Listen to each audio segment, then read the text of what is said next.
Hi, this is Mark Littleton, the minister of the Word for the Athens Church of Christ, with today's 3-minute sermon.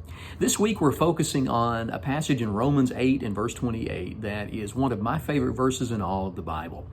There the Apostle Paul writes these words.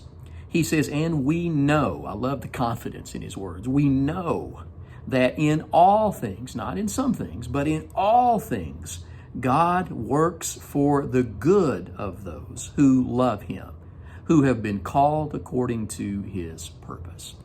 Paul says that even in the midst of things that happen in our lives as Christians, as followers of Christ, that are not good, like this current situation that we are experiencing as a nation, even in the midst of those things that are not good, God is working to bring about His own glory and our good as His followers. He can work in the things that aren't good to bring about good.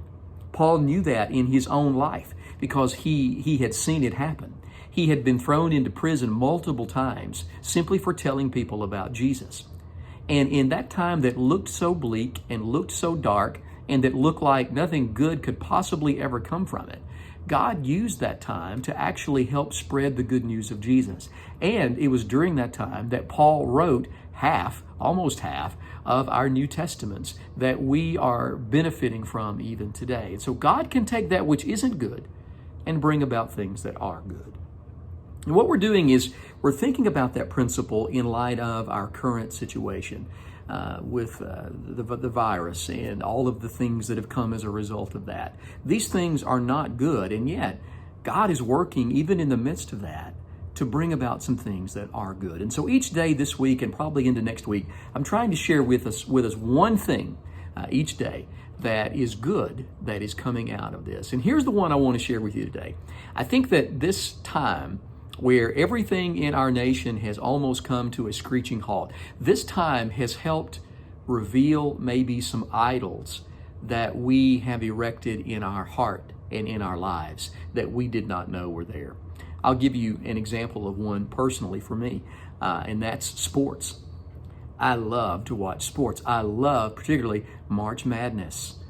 Well, when all of this started, one sporting event after another began to be canceled, and then finally March Madness, the unthinkable March Madness, was canceled. And the feeling I felt in my heart was beyond disappointment. And it spoke to me and said, Mark, maybe this has become a little more important to you than it ought to be. It's fine to enjoy it. It's fine to participate in those things. But maybe it has become, Mark, for you a little bit more important than it should be. And so I think that is a good thing that's coming out of this. We're being forced to look at our lives and to ask the question, what really matters? Who really matters? And a lot of the things that occupy so much of our time and so much of our energy and so much of our attention and so much of our hearts really don't matter in the overall scheme of things. What matters is loving God and loving people.